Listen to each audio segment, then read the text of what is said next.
guys, it is another cloudy day outside and I just don't know what to do anymore. I feel like this is that point of the year when my seasonal depression is like really knocking at the door because it just feels like January lasted like 100 days. All my resolutions are like off the deep end and it just feels like the sun is never going to shine, like spring's never going to be here, and it's just been really particularly bad this week. I feel like I've just really been in it and struggling to just get up every day and put on some clothes and just get going. And I feel like I really am a creature of the sun because it has such an impact on my mood. Everything looks so bleak and gross and just like really not a nice place to be. So I woke up this morning and I said, girl, we are going to get ready. We're going to put on some makeup and we are going to fake it till we make it, because I'm so sick of just laying around and being in like survival mode, trying to find the excitement every day. And maybe that's not what we need to do. You know, this is not an exciting time of the year because things are so gross outside. So maybe we just need to indulge in some comfort. So I decided over the next couple of days, I'm going to do some of the things that just make me feel good, because in times like this, I'm not feeling super motivated and super inspired. So I just need to like indulge in some of the things that make me feel good. And of course, some of those things include like bookish things. I really need to unhaul some books. I need to organize some of these books that are like laying around my study everywhere. And I also think getting a few new books will make me feel a little bit better, because any bookish things always bring me joy. And then I'm also going to try to do some of my cozy hobbies. I haven't really been in the mood this week, but last week's vlog you saw I was trying to bring some of those back into my life, and I think they will help. I just need to sit down and do some of them, like journaling. I think I should do some coloring. I might work on my little crochet woobles kit, even though that takes like a lot of brain power, and frankly I just don't have any right now. So I might give that a try, we'll see. But I definitely need to do some of those cozy hobbies just to like free my mind of this like depressive kind of sad mood. It just makes me be really present in the moment, and maybe that'll just give my mind a little break. And then lastly, I think I'm just gonna do some indulgent things. I think sometimes it is okay to throw yourself a pity party, and you know, of course you can't stay in it. The next day I will get up and do something productive, but for one day I just need to like rot on the sofa, watch my TV shows, be in my comfortable clothes, not worry about my hair and makeup and just anything that needs to get done, and just indulge a little bit. So we'll see what that looks like, whether that's pajamas and movies or ice cream and a good cry. I have no idea, but I'm definitely going to reward myself with a little pity party one evening, but after I do some of these other things to see if they will help kind of snap me out of this mood enough to keep going until the next sunny day. I don't believe that like this is instantly going to just like make me run through the fields and be like so happy again, but at least we can like take some baby steps to just kind of like snap out of this mood.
sometimes when I'm feeling like this, the last thing I want to do is like talk about my feelings and address them and dig deeper into why I am feeling that way.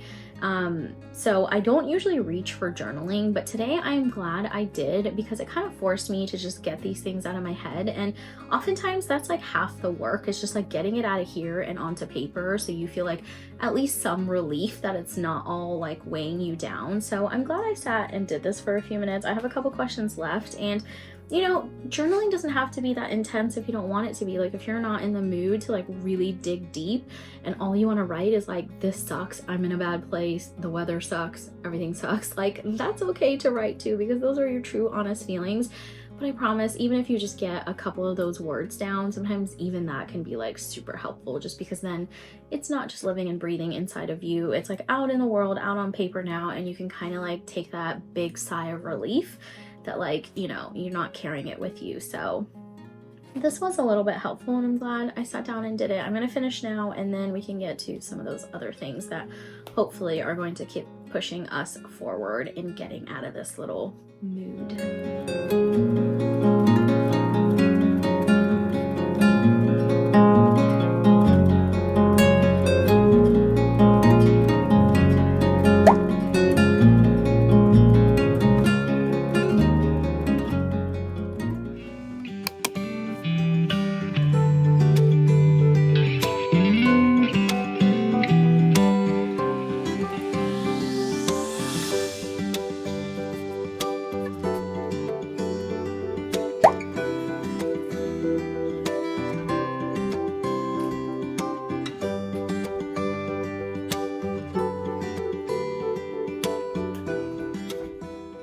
These are all of the books that need to get put back up on the shelves. I have no idea if there's even enough space for them. I don't think most of them came from the shelves. I think a lot of them are new books I had gotten during Christmas and before Christmas during Thanksgiving sales and whatnot. So they've just been living on the floor for quite some time, and I need to find a way to just make some room up here. And if there's not enough room, I might have to use that top shelf and start my white books up there. And then the bottom shelf is also a little bit of a mess and needs some organizing, so we might have to move some of those, or maybe take these to another little bookshelf I have in the house. So let's just see how we go, and hopefully there's enough space for all of them.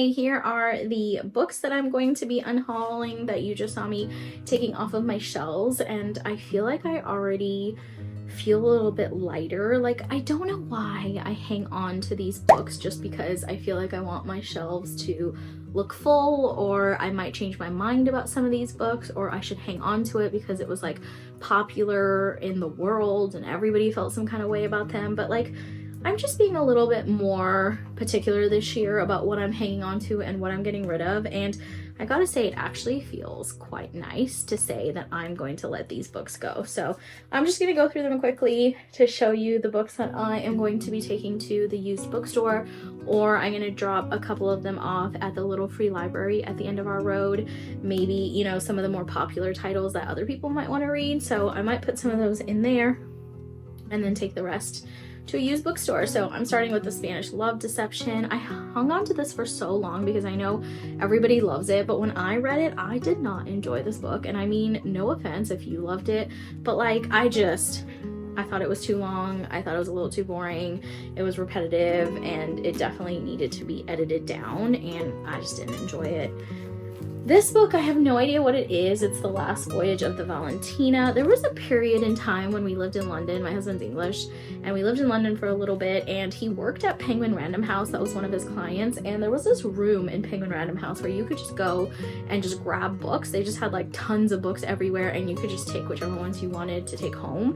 And so he would bring home books all the time, which was like very sweet. But this was back when I didn't really know my tastes and like what genres I was really into, so I just kind of hung on to these thinking one day I would read them, but clearly I've never gotten to them, and it's been like almost 8 years since we lived in London, so I think it's time to let them go. No idea what this is about, but it's gotta go. I have some Ellen Hilderbrand books here, which she's like a really cute author. She writes kind of like low stakes, like romance set in Nantucket, I believe it is. I think that's where she's from. I think they're all set on the island of Nantucket, and they're cute, but there's just not anything that I feel like the stories really stay with me, or there's anything like world changing. And I also feel like I'm just not at the place in my life where I want to read this type of fiction. It's just a little bit too like vanilla for me, I think. So I'm gonna let these go. The Perfect Marriage, this has gotta be one of my least favorite books from last year. I did not enjoy this book. It was really predictable. The thrilling aspect of it wasn't very thrilling. There was not a lot of surprises or kind of big reveals. It fell a little flat for me as far as thrillers are concerned. So I'm gonna get rid of that. This is another one of those that my husband got at Penguin Random House. No idea what it is. Who is Tom Ditto? Guess we'll never know, because that's gotta go. This is The Astronaut and the Star. I am like oddly obsessed with like astronomy and stuff, and so I thought, oh my gosh, how cute would this be? The Astronaut and the Star. It's like an astronaut and a movie star get together while they're filming or something. And I read the first, I think, like 5 chapters, and it was so dull, and I just was like, I cannot get myself to read this. And in this new world, I'm going to be DNFing way more books and not like wasting time on things that don't bring me joy. And so I just thought, you know what, there's too many books I want to read. I don't need to waste my time on ones that I have to like suffer through. So I'm gonna get rid of that one. There are a couple of Leanne Moriarty books in here. She definitely had her moment in the sun, didn't she? I feel like everybody was like really on her bandwagon several years ago. I did keep Big Little Lies because that book was really good. I really enjoyed the shock factor. The TV series was incredible. I think they did a really good job. So that one I do want to keep because I might read it again one day. But these two were not my favorites. Like this one definitely was not. This one was not good at all. Like the whole time I was reading it, I was like waiting for the plot. I had no clue what was supposed to be happening. It was just 9 random people talking about 9 random things. So that one just didn't go anywhere with me. And this one, The Hypnotist Love Story, it was good. It was okay. I think I gave it like 3 stars. It was very like meh, take it or leave it. So I'm gonna get rid of those. They've been hanging out on my shelves for too long. This one is called The Party. This is like one of the ones I read earlier in my thriller days, and again, not really exciting. I hardly remember what it's about. It wasn't that thrilling and just a bit boring, so I'm gonna get rid of that. Ghosted by Rosie Walsh. This was actually kind of good. It's a little bit of a suspensey kind of romance. Something happens where she meets this guy. He seems like the perfect person, but then he just ghosts her and she's trying to figure out what happened. And there are some like big reveals towards the end, but it's just not like exciting enough for me to hang on to. It was a good read, but I think somebody else can enjoy that now. Okay, this one is a little bit controversial. Please don't come at me because I know everybody loves this book. I did not. I was part of the very few people who did not enjoy it. And that book is The House in the Cerulean Sea. I'm so sorry for not liking this book. Like I really wanted to. I wanted to believe the hype. I wanted to believe what everybody was saying, but like I just couldn't get into it. I mean, it was very sweet with the children and all their little gifts and how everyone's special. And you know, I get it, but I don't get it. Like, if you know what I'm trying to say. Like, I get why people think it's cute, but it just wasn't this, like, life-altering book that it was, like, hyped up to be. So I think because of that, it let me down a little bit, and I don't want to hang on to it anymore. Then I have a nonfiction called Grit. I think this was, like, a free gift from work at some point, so I don't know why I need to hang on to stuff like that. No, thank you. And then some random little like cookbooky kind of things. There's like this Leon one. Leon is like this restaurant in London that I used to love going to, and there's some recipes from them, but like not enough for me to like hang on to. This random Live Laugh Love book. Oh my gosh, please tell me you also had a Live Laugh Love phase. I think we all did. I think like my teenager self had like a sign on my wall. I mean, super cringe stuff when I was a teenager, but it's time to live, laugh, and love and move on. H.G. Wells. I think this is one of my husband's books. I actually don't know why I'm unhauling this because he might want it, so maybe I'll just put that aside because I want to get rid of something he wants. Fizz. This is Harness the Power of the Word of Mouth Marketing. Again, another free book from work because I work in marketing, but I'm not gonna read it, no thank you. And then one last nonfiction, Seeking Serenity. I did not find this to be very helpful. It says 10 new rules for health and happiness in the age of anxiety.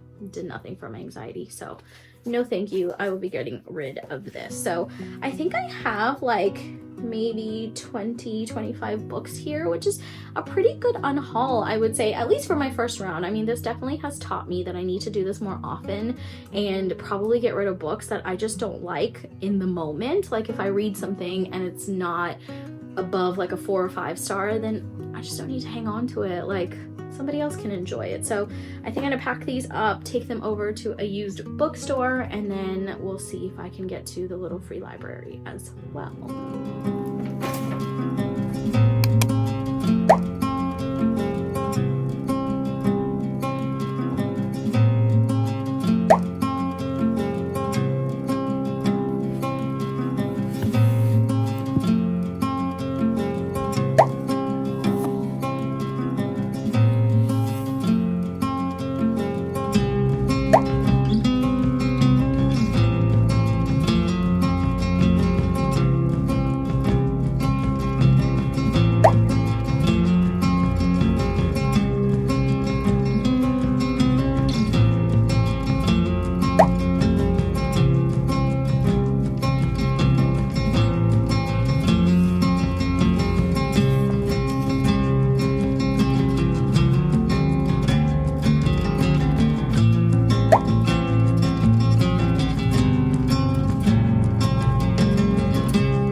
Don't know what happened between yesterday and today. Either we manifested and the universe heard us, or it's just coincidence, but the sun finally came out and I just already feel so much better. And of course the sun is only like one part of seasonal depression. It's not gonna like fix everything immediately, but it did give me like a little serotonin boost this morning, and I already feel my spirits lifting a little bit, which is so great because it was like 15-20 days in a row of cloudy skies and I just could not get myself out of the rut.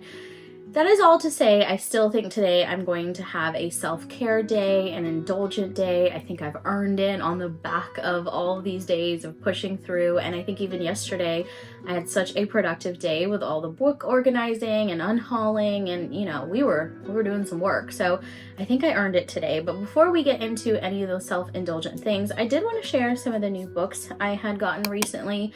I didn't find anything at the used bookstore that I really wanted because I don't know, sometimes I'm a little picky, and some of the books that I did want copies of, they had some like really big scratches and like folds in the pages, and like I didn't want those kind.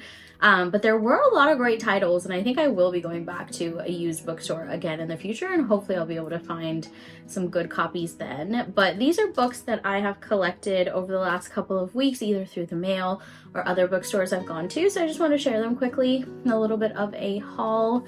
The first one here is Powerless by Lauren Roberts. I have heard nothing but good things about this book. It is a romantasy, and what really got me was the front where it says hunted, hunter, destined for each other. I just love those kind of like epic romances in fantasies. It's like super high stakes, everything's like super intense.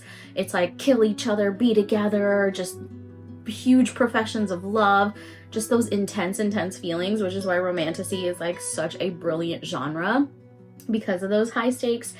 And so I really am excited to read this. I think this is actually the one I'm going to pick up later and start annotating and reading. I really should be reading House of Flame and Shadow. I like made this whole vlog a couple of weeks ago about like hauling ass just to like get through Sarah J Maas books so that I could be ready for that book. But this is so typical and on brand for me, where I will just binge a lot of books in a series and then be so over it for a while. So I actually don't feel like picking that book up, even though I just put in all that work to get caught up. So I'll get to that in a couple of weeks. I think for now I'm craving a different kind of romantasy, a different world, some new characters, just something fresh. And I'm hoping this one will do the trick. So I think I'm going to pick this up later and start reading that. The next book I have is The Book of Azrael by Amber V. Nicole. This is a series. I only have the first one here. I've heard also really amazing things about this one. This is a romantasy as well, with some really like fated lovers, and everyone talks about how the romance is like so gut-wrenching and beautiful and amazing, and they just had me at that. So I'm excited to read this one as well. The next one, another romantasy, is Ruthless Vows. This is, of course, book 2 after Divine Rivals. I loved Divine Rivals. I annotated that a couple of months ago, and it just is the most beautiful lyrical writing, and she just told such a unique story of love through war and like magical typewriters. I mean, it was really unique and very interesting, and I'm really excited to see where this goes, because the first one kind of left off like on a little bit of a suspenseful cliffhanger, and you're not sure how things are going to go from there. So I am excited about reading this. I think this is the final. I think it's only a duology, so we should get a conclusion in this book. The next one I have is The Wishing Game by Meg Schaefer. Also heard really good things about this. I don't want to read too much into it because I kind of want to be surprised. I think it has something to do with like an author who was like a best-selling author and then stopped making books for a long time, but then after like 20-30 years he comes back with like a game where he like offers contestants a chance to win a copy of his new book that he's written after like 25 years. It's giving very like Willy Wonka competition kind of vibes. I don't know. It just seems kind of magical and fun and a little whimsical. So I'm excited to read that one. And then the next book I have is a middle grade. It's The Vanderbeekers Ever After, and I'm getting a little choked up because this series, The Vanderbeekers, it is one of my favorite middle grade series, if not my favorite. It's about this sweet little Vanderbeeker family who have like 1 million children and 1 million pets, and they're always getting into things, and each book has just been so fun to read and get to know the family better. It just is like one of those like feel good, like hug in a book kind of type of books, and this is the final one, and that's why I'm a little emotional just thinking about it, because there will be no more Vanderbeekers after this. So I've been putting off reading this, but I think I finally need to get to it and just see what happens with our sweet little family. And then I have Wish You Were Here by Renee Carlino. This is the author of Before We Were Strangers and Swear on This Life, which I read last month. And those two books were 5-star reads for me. She just has this incredible way of telling romances. She's big on second chance romances and often also a love triangle, which I don't love, but she does write them really well. I love the second chance romance aspect of her book, so that's really why I picked them up. but I was just like on a streak, and I was like, okay, I think I just need to read all of her backlist items, and so this is one of them, and I'm really, really excited to get into this one when I'm like feeling romance again. And then the last book I have is a nonfiction, because I'm trying to read a few more of those this year. I read some really powerful ones last year, and it kind of helped me change my mind about nonfiction, which I don't read often, but if you find the right one and the one that really speaks to you, they can be really powerful. So the one I picked up is by Eckhart Tolle. It's called The Power of Now, and it's about being more present and mindful and like enjoying the moment that you're in, instead of having so much anxiety about the future or being depressed about the past, or just all these mixed emotions about time that's not right now. And everyone says it's like a really, really powerful book that gets you to kind of just like take stock of your life and understand the importance of like being present and being here. And I think, you know, I've mentioned this before on my vision board this year, I have a lot of themes around being present and more mindful and just like living in my life in the moment, rather than constantly just like worrying about other things that are not right now. So I am excited for this to kind of just like amplify that feeling and hopefully keep me going the right direction of like living in the now. So I am excited to read this one. So yeah, that's a little bit of a book haul of some recent new reads. I have no idea where they're gonna go on these shelves. Like after yesterday's kind of organizing and putting away some of those books that were on my floor, I've realized I've like completely run out of space. So I'm not sure, but that's a different problem for a different day. I think what I'm gonna do now is just sit and do some of my comfort indulgent things, have a warm meal, watch a cozy TV show, be in my blanket.